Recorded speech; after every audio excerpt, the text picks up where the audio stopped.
Good afternoon, everybody. Izzy Lozada here with FEP Collaborative and FEP SPV Ventures. So excited to be here with you today on this gorgeous February 20th, 2024. We're in the middle of Q1 of 2024, and there's some really exciting things happening that I wanted to chat with you guys about today.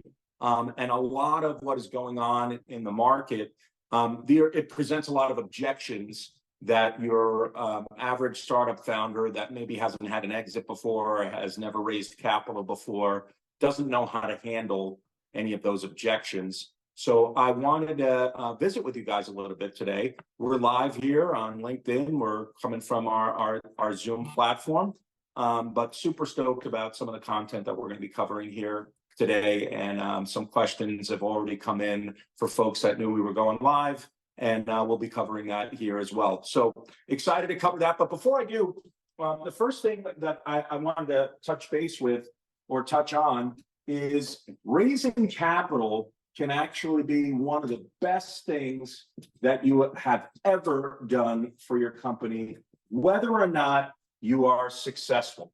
Now, I know that sounds crazy. Like, what do you mean, Izzy? It's a grind raising capital. You get a lot of no's, you have to kiss a lot of frogs, as they say. And yet what I will tell you is it's still one of the best things you can ever do for your company. So let me just give you a couple of reasons why. Number one, when you're raising capital, you're going to be speaking typically to high net worth individuals. And what I would do is I would likely limit your audience to accredited investors.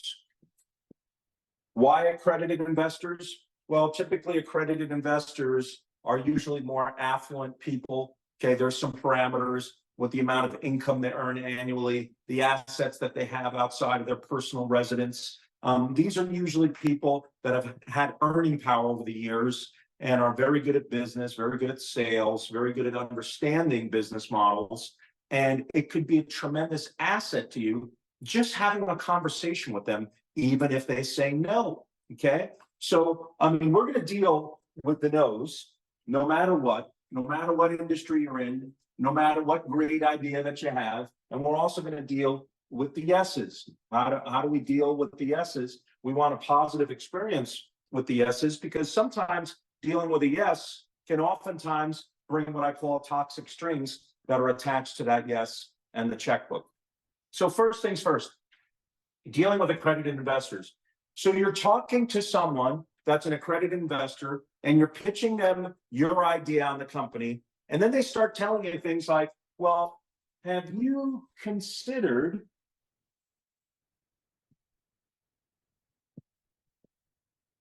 this?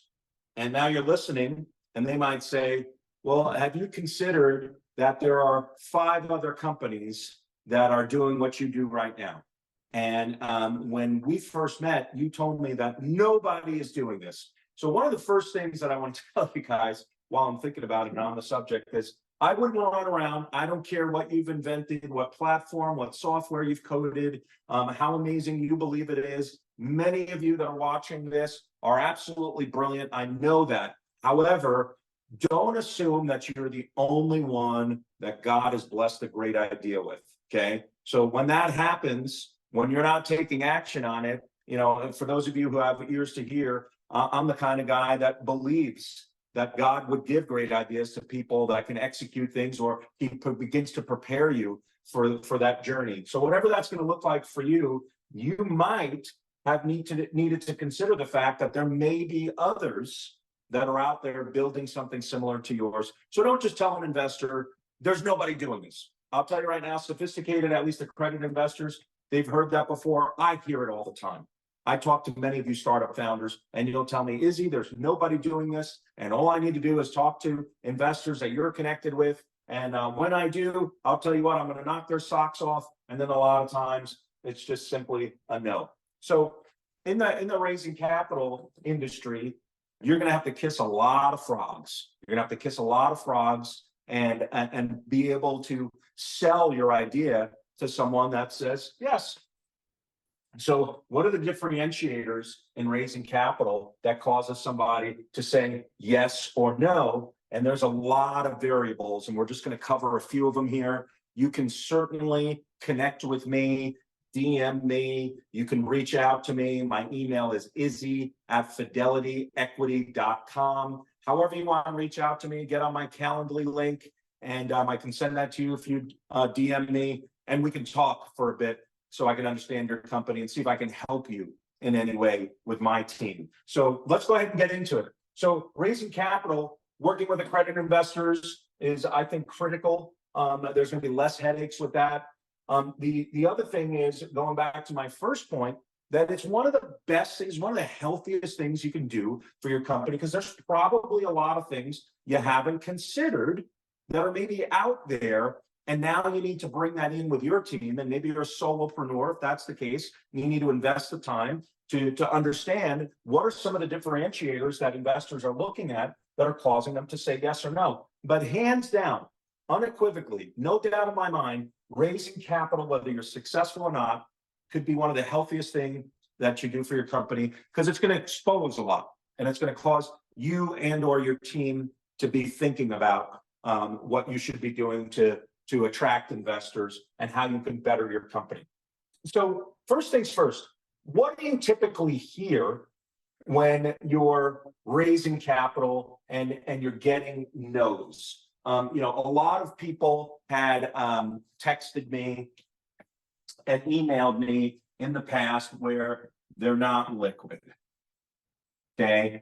Or you'll hear someone say, I'm out of dry powder. That's the same thing, even though power and liquidity, they're the antithesis of one another, but no liquidity. So if the person's not liquid, this is an objection that they're giving you, right? Another one out there might be your pre-rev, okay? Your pre-rev, that means you haven't generated any revenue yet, or your rev is too low. So pre-rev, maybe even low. I'll put a low in here. So pre-rev, low rev. Okay. So your pre-rev, low rev, they don't have any liquidity. Your particular, I'm going to just put a square here. Okay. Your idea isn't liquid. All right. So what does that mean? Well, if we invest in a stock that trades on a stock exchange, and we decide, okay, you know what, I'm going to put X amount of dollars into this company, and that company is failing and we get concerned, virtually at any given time, we can decide to sell that stock, and whether or not we have a gain or a loss, we can have immediate liquidity, okay? In your particular case, that's usually not the case with startups, unless you're in, not to get too technical, the space where you're doing a PIPE transaction, that's a private investment in public equity. Probably not the majority of you watching this, although I've been involved with those before, and those can present their own challenges as well. Needless to say, liquidity is a major issue for investors when they say, I'm either not liquid or your idea is not liquid. So these are some of the objections that you would get. The other thing is, you're just what I call a me too company, right? A me too company, meaning there's lots of you out there, and I'm going to go ahead and do this too. There's lots of those platforms, lots of that software being developed, lots of those apps being developed, and that's something that we want to be watchful of as well. So with that being the case, if you're getting a lot of these no's, these are pretty common. These are pretty common. And the other thing that you want to recognize is that once you start hearing these and you don't have an answer to it, all you're doing is you're banging your head against the wall, and you want to be able to eloquently handle some of these objections before you continue to bring on more accredited investors, because a lot of these folks over here, they're simply going to test you.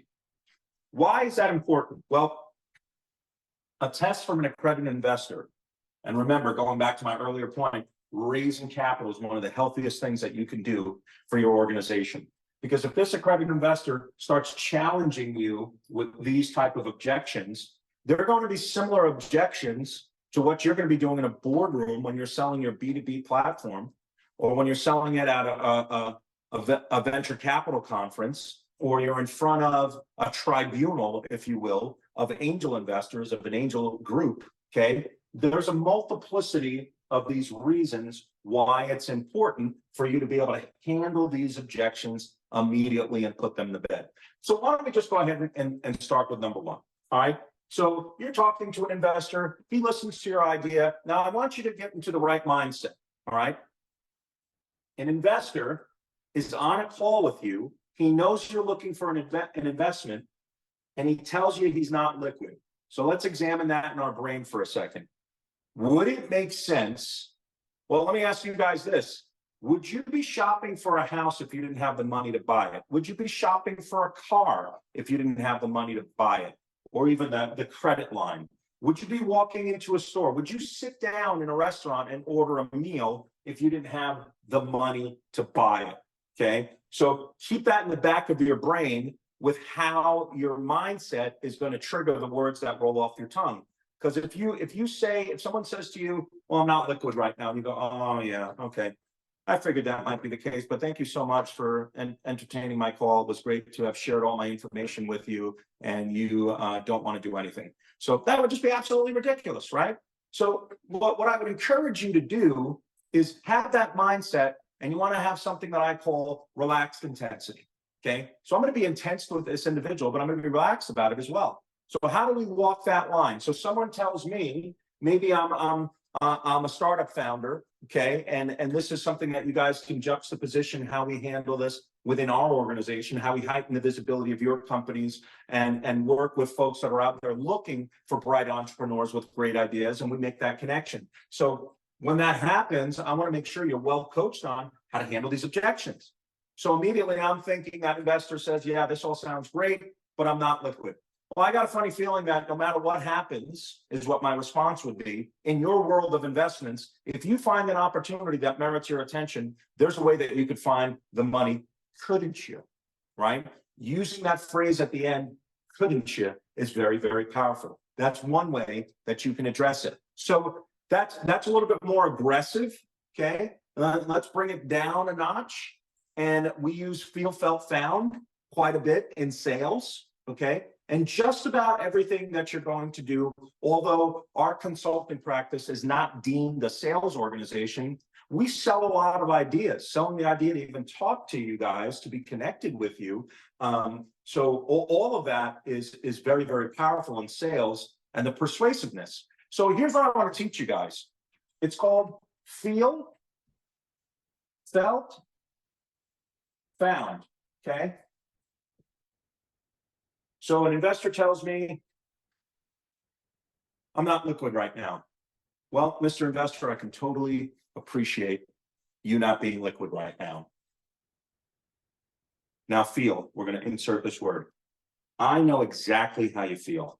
In fact, I have felt the same way before in the past. But you know what? Here's what I found. When I found a company that merited my attention, something that could revolutionize the way people purchase any type of service on the internet, the power of whatever your company is, you fill in the blanks. When I have found a company that can revolutionize that, I always made it my priority to figure out a way to get involved. So is it maybe that you're not seeing the value of this opportunity? Or is it just simply that you have dollars reserved for companies that are really grabbing your attention? Which one is it? Now, if you notice, I said two different things, but they're one and the same. And that investor is going to say something to the resemblance of, well, you know, I mean, you bring up a good point. Obviously, I could figure out a way to get money, but I don't really know, with you being pre-rev, low rev, if you're going to be able to compete with these other folks that are out there.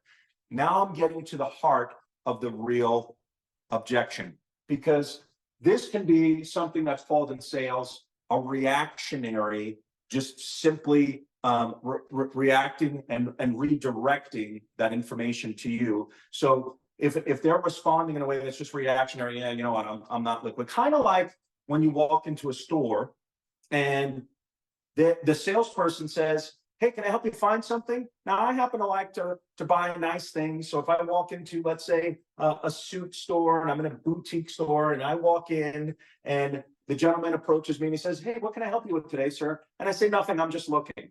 Now, you and I both know I'm not just looking. When I find the right opportunity presented to me, then I'm going to respond to them. Okay. So those reactionary defense responses, however you want to deem the acronym, the bottom line is it's a knee-jerk reaction. So what do you think, Mr. Jones? I'm not liquid. Okay. So now we're peeling down the layers of the onion and we're starting to figure out that maybe it has a lot to do with you being pre-rev, low rev. Okay. So now we got to address that as well. That's an objection that we got to put to bed. So we put this to bed. He's, by his own admission, we hit him with feel, felt, found. We hit him with a more aggressive approach at first, whichever one worked, and not everything is going to work 100% of the times. Okay. So maybe it's 25, 30 as you get better. Maybe it's 50% of the time. Maybe if you're stellar at presenting your company, maybe it's 80% of the time, whatever it is, but it's not going to work 100% of the time. All right. So with that being said, this investor now we're jumping down into the area of why is pre-rev, low rev an issue for you? So we got to start asking questions and probing. This is how we handle objections. So, Mr. Jones, let me ask you a question. Are you telling me that if you knew for certain that you could own Facebook and the company that it is today, Facebook Meta, but at the time they weren't generating revenue, they were in a dorm, they were in a garage, they were in a warehouse, think of the humble beginnings of many companies that are industry titans today. If you had the opportunity to buy into them when they were pre-rev, low rev, would you do that? Well, I mean, it's a loaded question, right? It's a loaded question. Of course, I would have been invested in those companies, but nobody has a crystal ball on what we would know would happen in the future. And I would concede to that and say, you're absolutely right. And I'm glad that we don't, because if everybody had a crystal ball, we wouldn't be able to see the rewards that we could in a great company, because everybody would know what the outcome is. Okay. But what we can do is we can do some due diligence and understand, do we have the belief? So Mr. Jones or Mr. Investor, if I could be so bold to say, if I could prove to you that based on what it takes or what it took Facebook or any of these other great companies that were pre-rev, low-rev companies turn into what they are today, if I could give you some examples of why we believe that, would it be more likely for you to have an interest in investing in our company if you knew that was the case? Yeah, but you know what? I'm thinking about it, and you guys just do exactly what these other companies do. Okay? You're absolutely right. Right now, I get your perspective, and we can go back to feel, felt, found again. And we don't have to spell it out this way, where it's now Pavlov's theory, and he's being triggered by the same phrase that you used before. And you can simply say, I get it.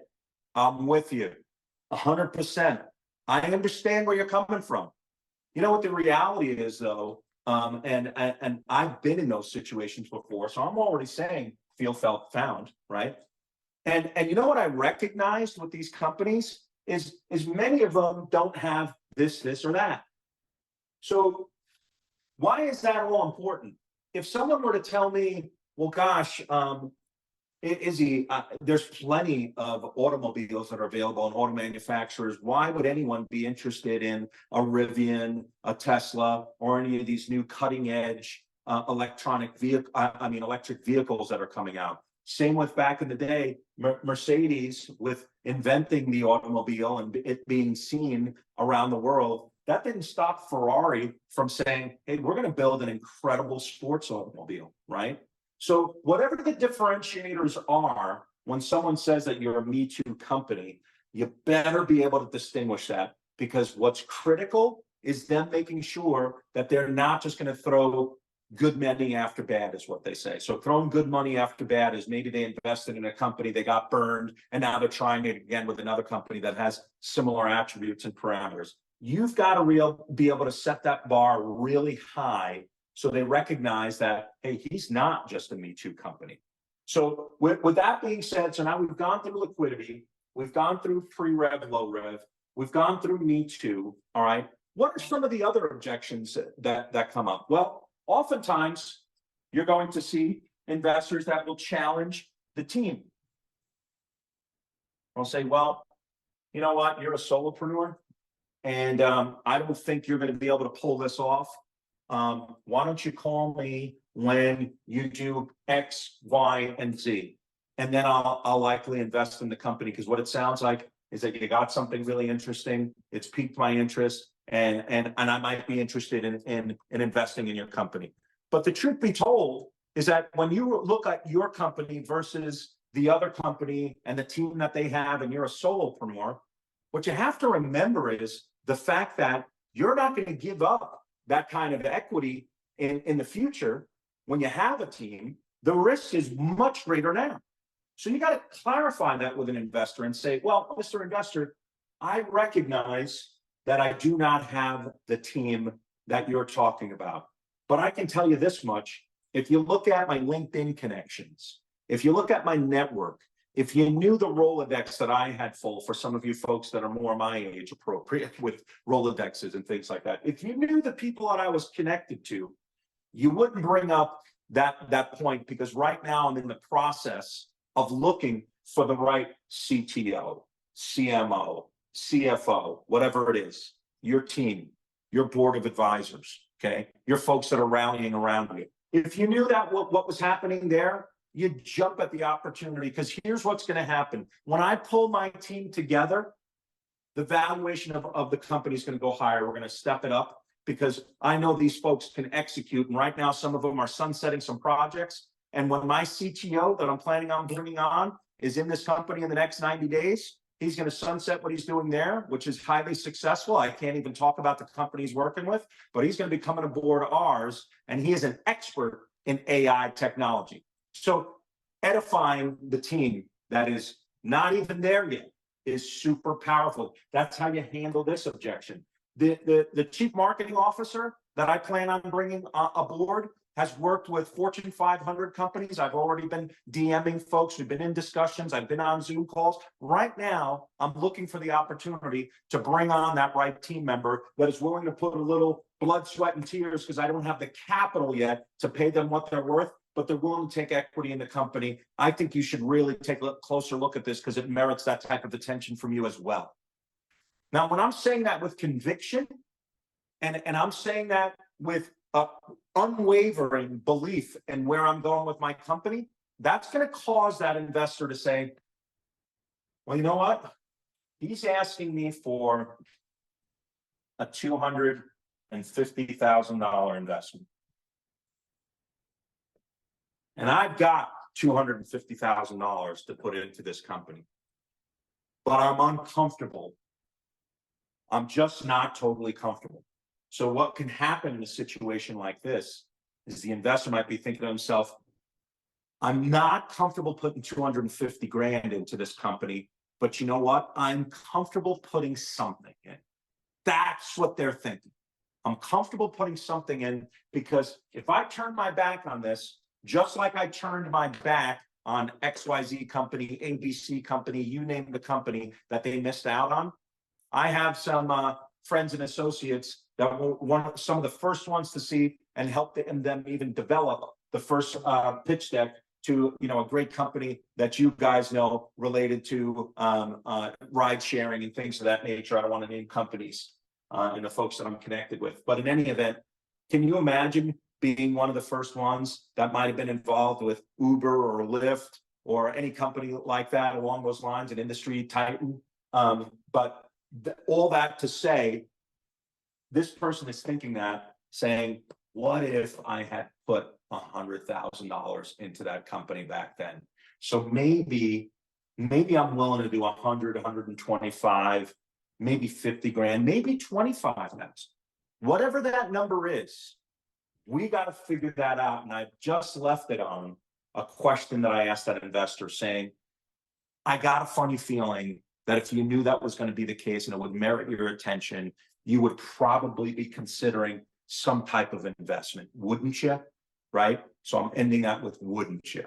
Where that person is now like, gosh, yeah, if I knew that, of course. Well, now we got to close them. We've had some objections. We're not sure, for sure, where they want to head and the amount of money. So I'm going to ask the question, right? And this is how you handle this objection related to liquidity. So, Mr. Investor, I recognize by your own admission you're not liquid right now. And yet, after you've discovered a little bit more about my company and how it merits your attention, maybe you can go back to the coffers and take a look and maybe look at some dead monies that have been sitting around for a while to reactivate them in an idea like mine. But when you were liquid, where did you start when you looked at a company that had significant upside potential like my company? What was it that you typically invested in those types of companies?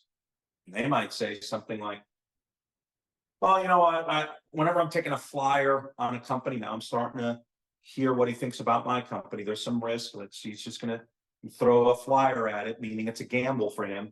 Well, you know, anywhere from 50 to 100 grand. It really just depended, you know, how liquid I was and how I felt about the company and the team and all that.